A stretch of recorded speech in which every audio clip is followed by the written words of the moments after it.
Chapter 12. Cosmic Consciousness. Life is a state of consciousness. The visible world is a mirror of what man has felt and thought and done.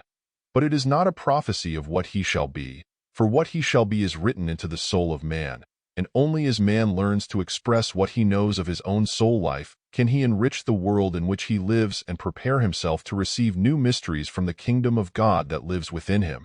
Without consciousness, there would be no meaning to human existence.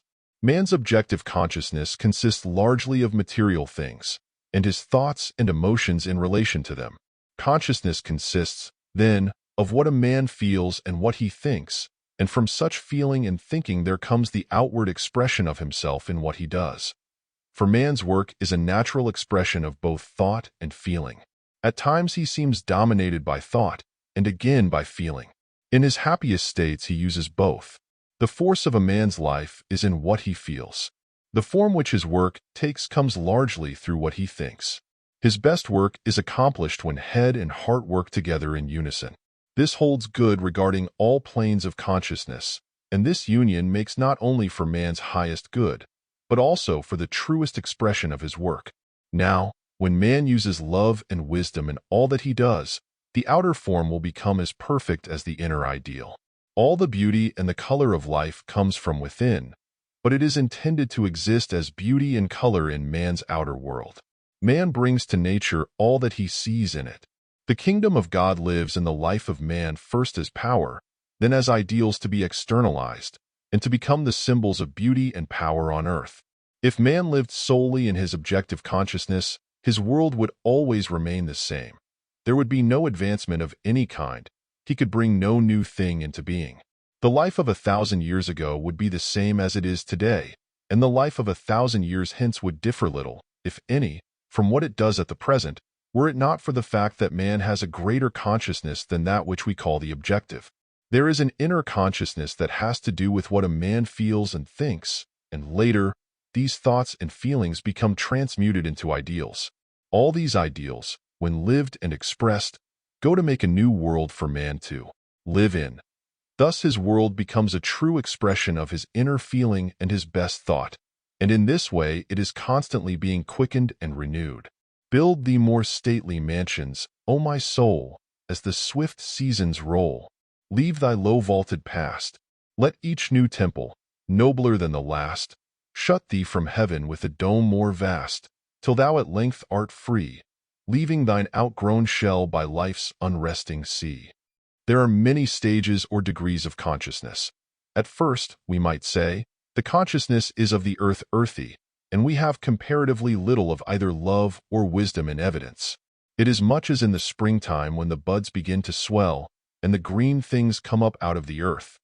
For, while in every direction there are indications of an all-pervading life, yet there is an indefiniteness about it all, an indefinable something that leaves you without any sense of permanence. One change follows another in quick succession. What you saw yesterday you see perhaps in a larger way today, or possibly you see something that you failed to see before. It is the springtime of nature, but each day brings with it something that is new. There is a beauty of form which is constantly changing. What the ultimate form of beauty is going to be one cannot see save with a prophetic eye.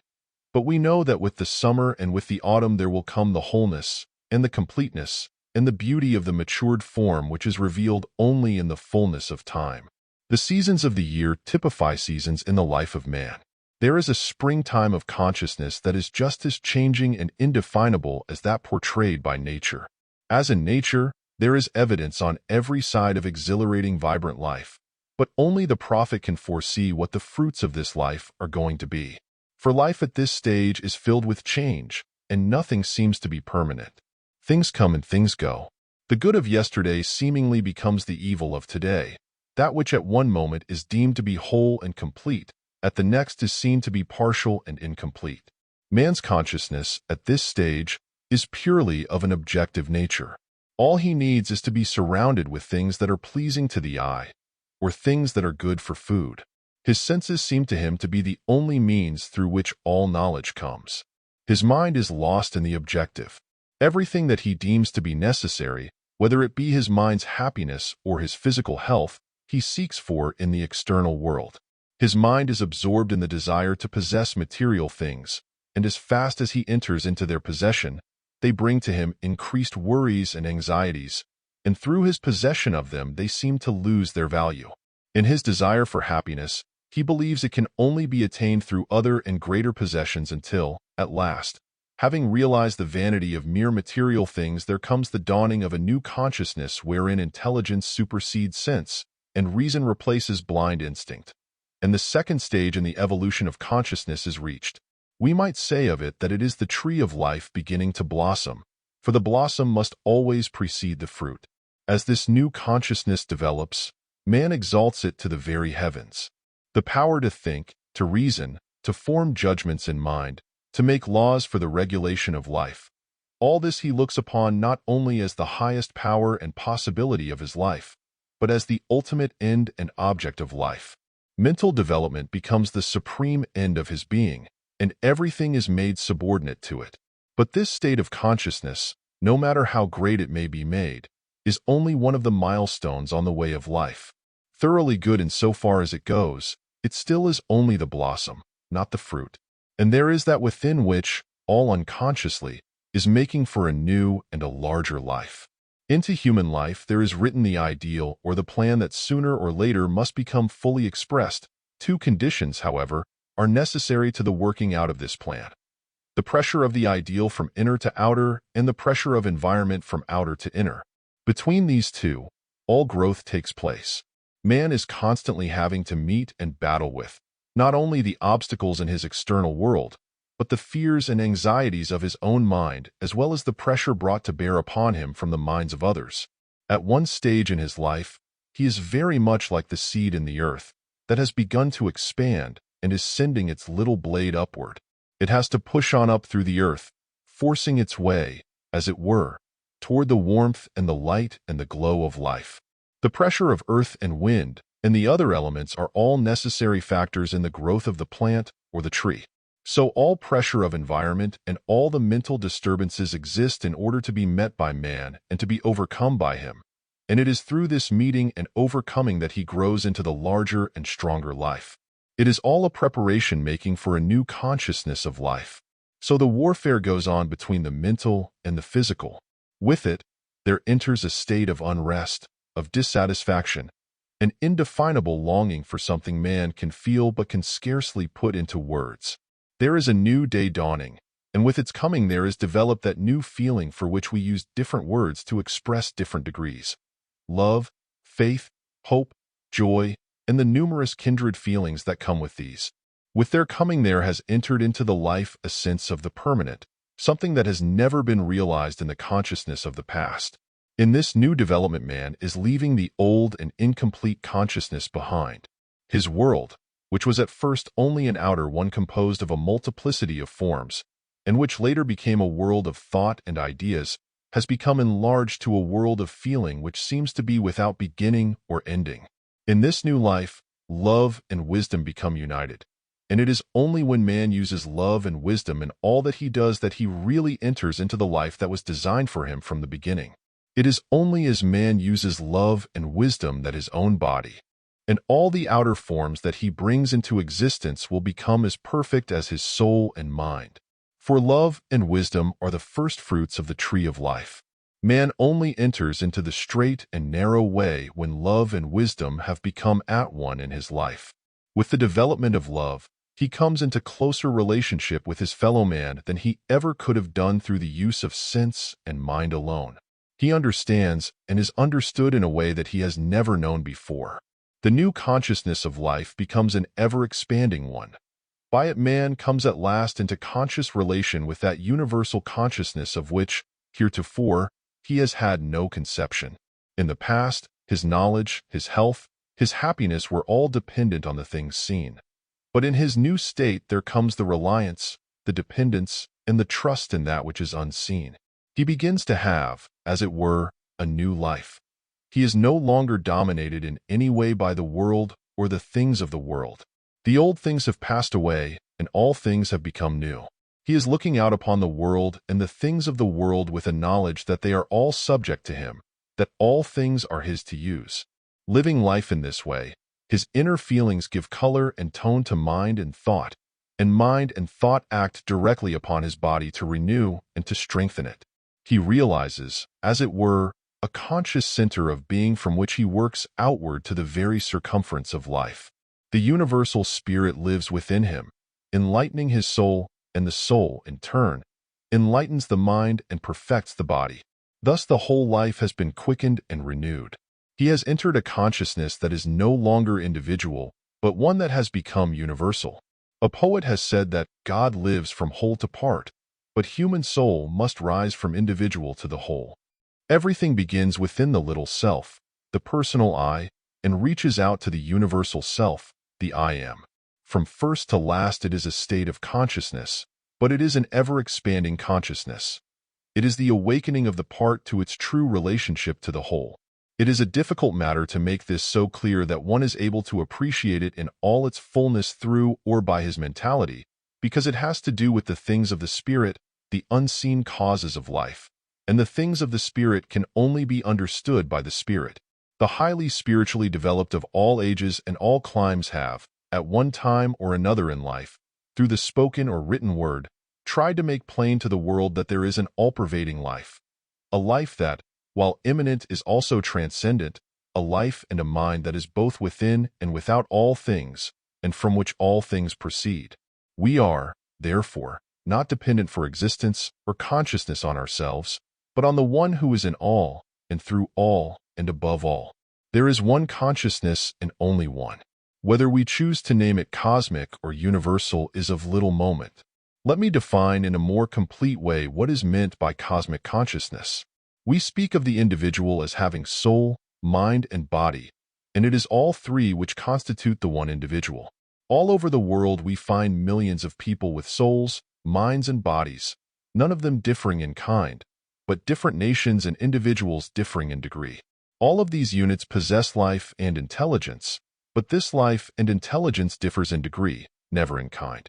Some people possess greater life and greater intelligence than do others.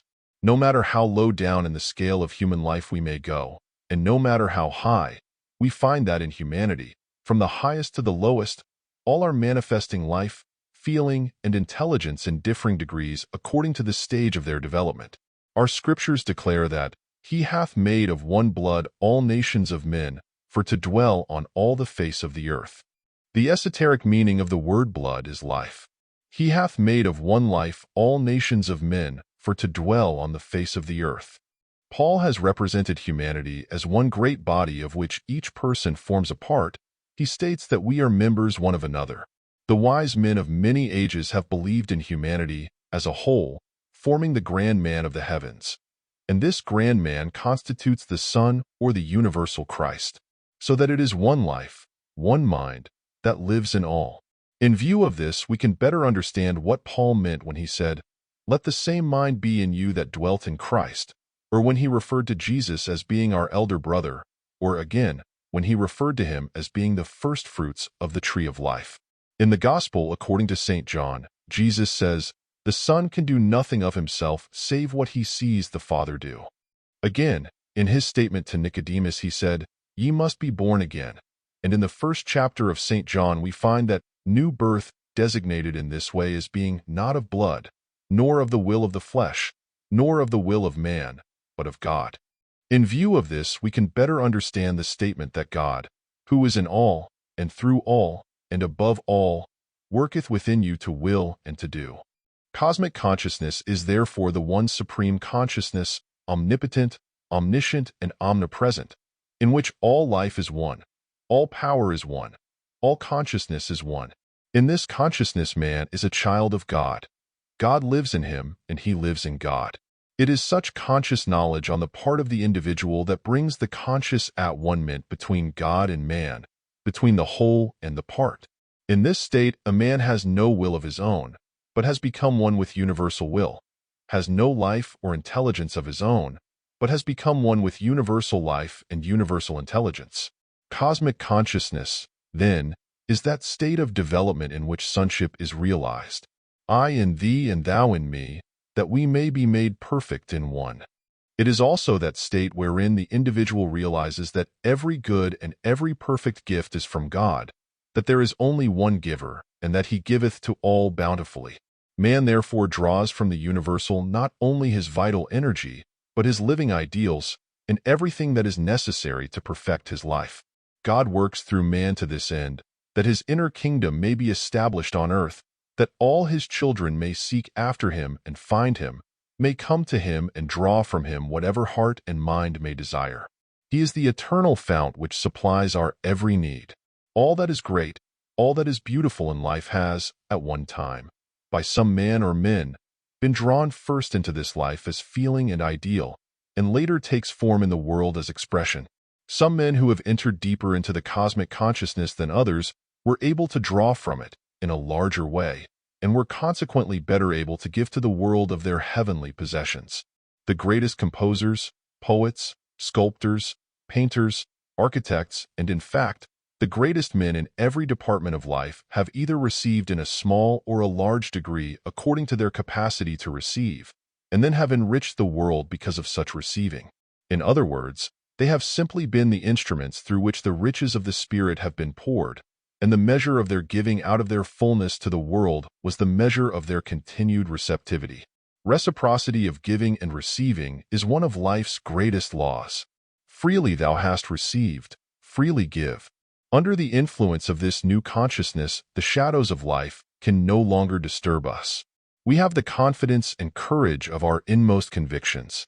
The new life has not only brought us into harmony with ourselves, but has dispelled all the things that we feared in the past. We have left death and the grave behind. Sorrow and pain no longer affright us. We consciously know that we are one with all life, with all intelligence, with all power, that we are not only a part of the whole, but it is the whole that is working within us to will and to do.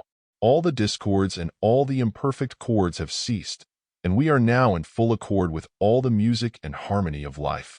This constitutes that state of consciousness to which a writer some years ago prefixed the word cosmic. When one has fully entered into this cosmic consciousness, he has attained to that state which the Scriptures refer to as having passed from death unto life, as having consciously realized sonship with God.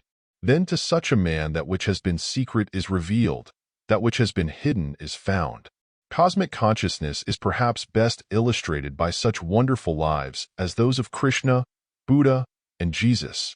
The world has had its countless thousands of men and women who, while not fully entering into it, nevertheless have had glimpses of its fullness and were able to bring back from it some of its wondrous knowledge and beauty, were able to write that insight into music and to give it form, and endow that form with the soul of music.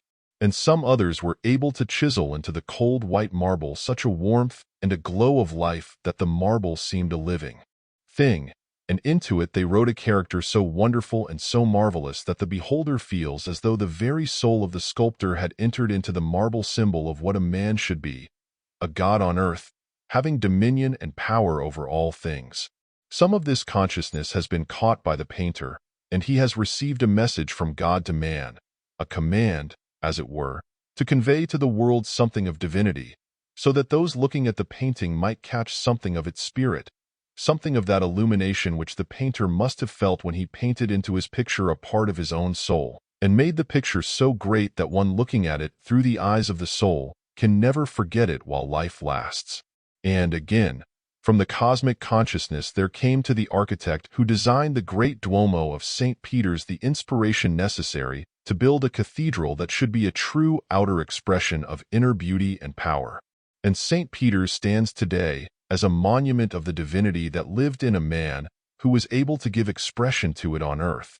It is said that Beethoven kept constantly on his work table these lines found by Champollion Figeac on an Egyptian temple: "I am that which is.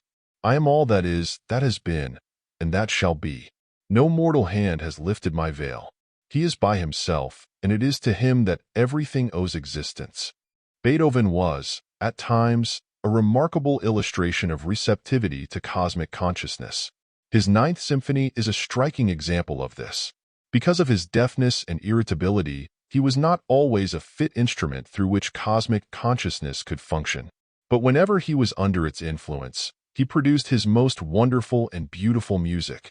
But among all the composers, Mozart stands preeminent as being in closest relation, from childhood up, with this consciousness.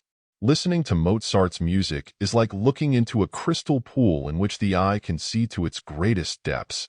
With the first bar you feel that here is the work of a mastermind.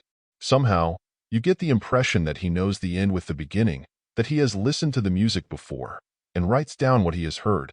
Among all the great makers of music, Mozart is the heaven-born, the one who was more constantly in touch with cosmic consciousness than any of the master musicians that preceded or followed him. As a child, he was a true representative of rhythm, melody, and harmony. He was literally an expression of music, but the music that lived and expressed itself through him made him so delicately sensitive that he never became attuned to the outer world in which he lived. The world, as yet, has no full realizing sense of what Mozart gave to it, and the extent to which he inspired and influenced other composers no man can know. There is that directness and certainty in his music that no composer has been able to put into his work in the same degree. Beethoven wrote and rewrote until he was satisfied with his work, but all that Mozart wrote poured out in music as a finished work, in the first instance, without the infinite labor expended by other musicians. Schubert was also a striking example of a born musician. With very little technical knowledge, he was able to write far more beautiful music filled with melody and rhythm, than many others who had a full command of technique. He is simply a fountainhead, as it were, through which rhythm and melody bubble into song. His music is not of the same order as that of Mozart. It has not that high compelling force, but it has a simplicity and a beauty that few composers have been able to put into their music. You hear the songs of the birds, the running waters, the wind in the trees. You literally see and hear nature portrayed in a way that few have been able to compass. He wins the way to the heart. There is something so wholesome that it inspires one to brighter, happier living. Mendelssohn was also a wonderful interpreter of nature, though differing from Schubert in that his music has more of the classical, cultured setting than is to be found in Schubert's compositions. Both were great, each in his own way, and both drew the most beautiful music from cosmic consciousness. I use these few illustrations to show the relation that cosmic consciousness has to the composer in the production of his highest music. When we speak of music as being new or original, that newness and originality may be largely the result of the composer's mentality in the form he has given his music, but if it is a newness that consists in its rhythm and melody, then it is the result of his being inspired from the cosmic consciousness. All music proceeds from one source. All music is governed by one law. The composer who is attuned to the source and is governed by the law can draw a never-ending supply. For, while this source and the law are one, yet there is an infinity of diversity of expression in rhythm, melody, and harmony. The sun is one great body, but from it proceed millions of rays. So it is with music. Some in going to the fountainhead of music draw but little. Others bring away in greater abundance, but the spring never runs dry, for the supply is inexhaustible. It may be mortifying to the man who thinks he has wrought out a great work solely through his own mentality to be confronted by the fact that he has only been the instrument used to make manifest the work. The greatest minds know that of themselves they can do nothing. So the founder of Christianity testified, "The words that I speak unto you I speak not of myself, but the Father that dwelleth in me, he doeth the works. If I bear witness of myself, my witness is not true. I can of mine own self do nothing. The Son can do nothing of himself, but what he sees the Father do. And this is the testimony of all who are spiritually illuminated. It is something greater than the personal self that works in them to will and to do. It is at times when the mind is relaxed and at peace that the illumination will come, or when a man is so absorbed in his work that he forgets the personal self and all his surroundings. It is something new and wonderful that brings some new light or discloses some new truth. We may think of such a man as being what we call visionary, but if it were not for the visions, we all would become of the earth earthy. It is through the speaking, through the reaching out and coming in touch with it that the vision comes, and with it the inner light which is to enlighten the world. We are parts of him, and the part may consciously come to know the whole and consciously be at one with it, and have its every need supplied. There is an ever-ascending scale of being. For the ending of one stage of development is only the beginning of another. As man consciously feels after God, there comes the realization of sonship, and that in him is our strength and our health, and that from him comes every good and every perfect gift. Pleased rather with some soft ideal seen the work of fancy, or some happy tone of meditation, slipping in between the beauty coming and the beauty gone. If thought and love desert us, from that day let us break off all commerce with the muse, with thought and love companions of our way. Whatever the senses take or may refuse, the mind's eternal heaven shall shed her dews of inspiration on the humblest lay. Cosmic consciousness may not as yet be recognized by the mentality of the world at large, because it takes the spirit in man to discern the things of the spirit, and until the life unfolds to the inner vision and the inner hearing, man is blind and deaf to the things of the spirit. Only he that hath eyes shall see, only he that hath ears shall hear. End of chapter.